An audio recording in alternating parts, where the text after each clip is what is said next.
तो दोस्तों आप सभी का स्वागत है इस ब्रह्मांड के अनंत सफर में।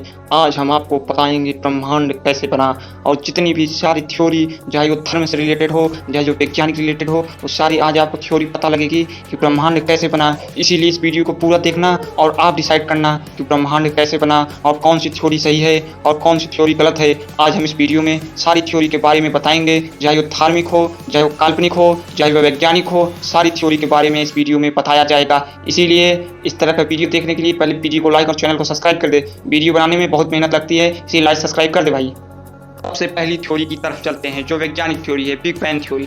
बिग बैंग थ्योरी यह कहता है कि एक धमाका हुआ और पूरा ब्रह्मांड क्रिएट हो गया, कुछ नहीं था और अचानक पूरा ब्रह्मांड क्रिएट हो गया। और बिग बैंग ये भी कहता है कि पूरे ब्रह्मांड का विस्तार हो रहा है, माने फैलाव हो रहा है, एक ब्रह्मांड फैलता जा रहा है। जब कोई चीज़ अनंत हो, फैलता जा रहा हो, तो उसकी कल्पना कैसे किया जा सकता है और ब्रह्मांड कैसे शून्य से पूरा ब्रह्मांड बन जा सकता है। अब चलते हैं हम दूसरी थ्योरी की ओर, जिसमें कहा जाता है ब्रह्मांड पूरा सिकुड़ रहा है और इससे भी ब्रह्मांड पहले से ही था और अपने आप अदृश्य रूप से प्रकट हो गया। इसे कहते हैं दूसरी थ्योरी और ब्रह्मांड पूरा आपस में सिकुड़ रहा है। और अब चलते हैं तीसरी थ्योरी, जो धार्मिक थ्योरी है।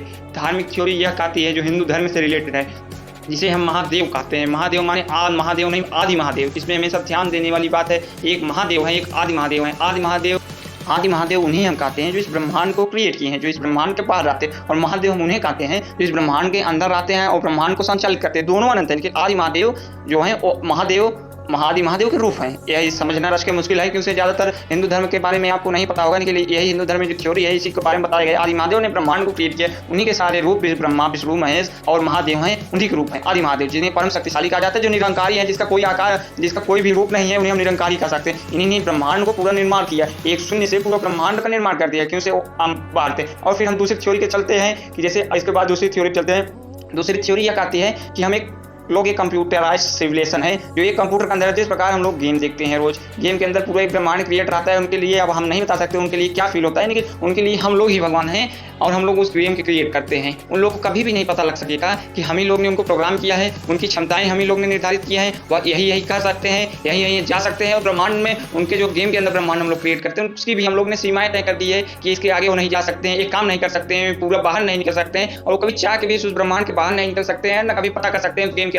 बस वो जिस प्रकार से प्रोग्राम किए गए वही काम करते हैं। उसके बाद उनका कैरेक्टर खत्म हो जाता है, नया अपडेट आता है, नए अपडेट में नया वर्जन आ जाता है और नए लोग तैयार हो जाते हैं। उसी तरह जैसे हम लोग भी, एक लोग मरते हैं, दूसरे लोग जन्म लेते हैं, एक लोग मरते हैं, दूसरे लोग जन्म लेते हैं। फिर भी हम मान सकते हैं हम लोग एक कंप्यूटराइज सिमुलेशन हो सकते हैं। पर इसमें एक दिक्कत हो सकती है कि जैसे अगर हमको किसी ने बनाया है कंप्यूटर के अंदर, तो उनको किसी ने बनाया होगा, फिर वो भी एक सिमुलेशन हो सकते हैं। फिर उसके बाद ऐसे अनंत तक चलता रहेगा और ये कभी भी नहीं खत्म होगा, किसका कौन क्रिएटर है कभी भी नहीं पता लगेगा। बस एक थ्योरी है। अगर आपको कोई भी थ्योरी अच्छी लग रही है तो प्लीज कमेंट करके बताएं, और आप किसी भी तरीके का जानते हैं इस तरीके से ब्रह्मांड का निर्माण हुआ, उसे भी बताएं, जिससे हम आगे आने वाली वीडियो में इसको बता सकें। अब हम दूसरे थ्योरी पे चलते हैं, जो मुस्लिम धर्म से रिलेटेड है। और उन लोगों ने क्या बताया, इसमें अल्लाह ने बताया, माने उनके देवता ने बताया या अल्लाह ने बताया कि एक क्रिएटर है जिसका कोई आकार और रूप नहीं है, और निरंकार है, और उन्होंने ही ब्रह्मांड का पूरा निर्माण किया है, और ब्रह्मांड उनकी शक्तियों की बदौलत चल रहा है, और उन्होंने हमको निर्माण किया है। देवताओं या उनको माने देवता नहीं, दूत जिसे कहते हैं, हिंदी में दूत कहते हैं, उनके लिए फरिश्ता कहते हैं, फरिश्ताओं को तैयार किया है जो हमारी मदद करते हैं। उन्होंने पूरे ब्रह्मांड का निर्माण किया है। लेकिन फिर भी वही बिग बैंग वाली थ्योरी इसमें भी आ जाती है, उन्होंने शून्य से निर्माण किया है, लेकिन परम शक्तिशाली है। लेकिन फिर भी वहाँ पे एक थ्योरी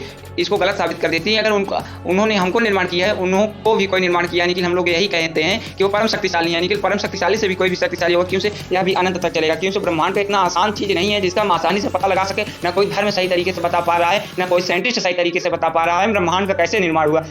इसीलिए हम आपको सामने सारी थ्योरी पेश कर रहे हैं, एक एक थ्योरी बता रहे हैं। अब हम दूसरी थ्योरी चलते हैं, जिसका हम ईसाई धर्म थ्योरी चलते हैं। ईसाई धर्म में भी यही कहा गया है कि जो हमारे गॉड हैं, उन्होंने पूरे ब्रह्मांड को क्रिएट किया है, पूरा ब्रह्मांड को क्रिएशन किया है, वो भी अचानक क्रिएट कर दिया। उन्होंने अलग अलग ग्रह बनाए, उपग्रह बनाए, तारे बनाए, सौरमंडल बनाए, जिसने हम गॉड कहते हैं। ईसा मसीह उनके दूत हैं, लेकिन उनसे ऊपर एक गॉड आते हैं, गॉड होते हैं। जैसे ईसा मसीह उनके पुत्र हैं, जैसे आप लोग जानते होंगे ईसा मसीह को पूजा करते हैं, तो एक तरीके से एंजल जैसे होते हैं, उसी तरह सो भी एक उनके गॉड के पुत्र हैं, जो गिफ्टेड हैं शक्तियों से। वो ईश्वर तक आपकी बात पहुंचाते हैं, जैसे आप गॉड तक नहीं पहुंच सकते हैं, इसीलिए वह दूत बन के आपकी बात ईश्वर तक पहुंचाते हैं और अपनी शक्तियों से पूरा करते हैं, माने इस ब्रह्मांड को चलाते हैं। जैसे हिंदू धर्म के अंदर विष्णु भगवान होते हैं, उसी तरह इनमें ईसाई धर्म में ईसा मसीह होते हैं। इसीलिए ईसाई धर्म की धरती पर जन्म लिए थे और सारी धरती के पाप खत्म किए थे। कहानी है या थ्योरी है, जो भी हो, जो आप समझ सकें, कि हम किसी की भावनाओं को ठेस पहुंचाना नहीं चाहते, बस हम आपको ज्ञान के बारे में, इसके बारे में बता रहे हैं। ईसाई धर्म भी दुनिया का सबसे बड़ा धर्म है, लेकिन इसी तरह से उनको भी बताया गया है। जैसे गॉड ने पूरा ब्रह्मांड को अचानक ही निर्माण कर दिया, लेकिन फिर भी कैसे निर्माण किया, फिर वही प्रश्न आ जाता है। तो अगर हमको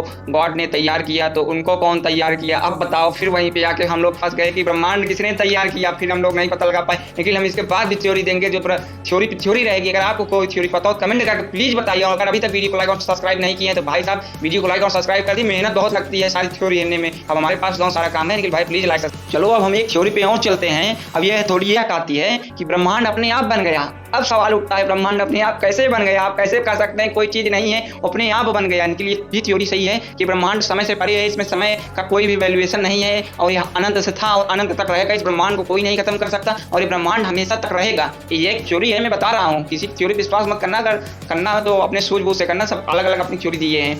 अब हम एक और थ्योरी पे चलते हैं जिसे बौद्ध धर्म से रिलेटेड है। और बौद्ध धर्म में क्या बताया गया है कि ब्रह्मांड कैसे बना।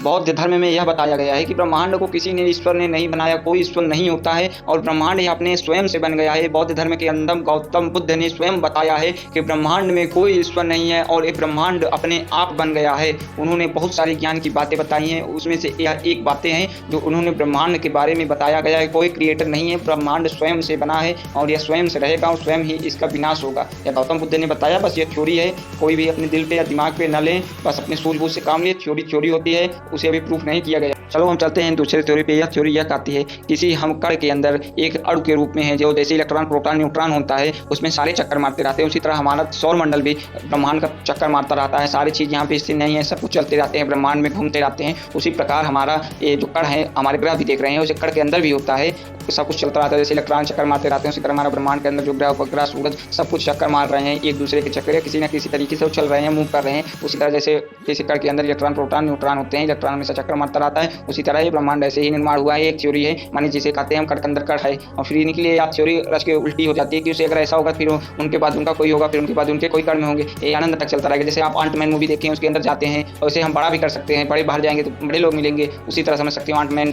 जैसे मूवी आई थी, उसी का एक थ्योरी भी थ्योरी हम वैज्ञानिक तथा धार्मिक दोनों थ्योरी के बारे में बता दी गई और कुछ थ्योरी बची हुई है जो हम आपको दूसरे पार्ट में बताएंगे। इसीलिए अगर आपको देखना है दूसरा पार्ट तो वीडियो को लाइक और चैनल को सब्सक्राइब कर दे भाई, प्लीज लाइक सब्सक्राइब कर दें। मेहनत बहुत लगती है वीडियो बनाने में, लाइक सब्सक्राइब कर दें और कमेंट करें आपको कौन सी थ्योरी पसंद आए। और अगर आप वीडियो चाहते हैं उस पर तो कमेंट करके बताएं, हम 100% उस वीडियो आपके लिए बनाएंगे। वीडियो को लाइक और चैनल को सब्सक्राइब करें।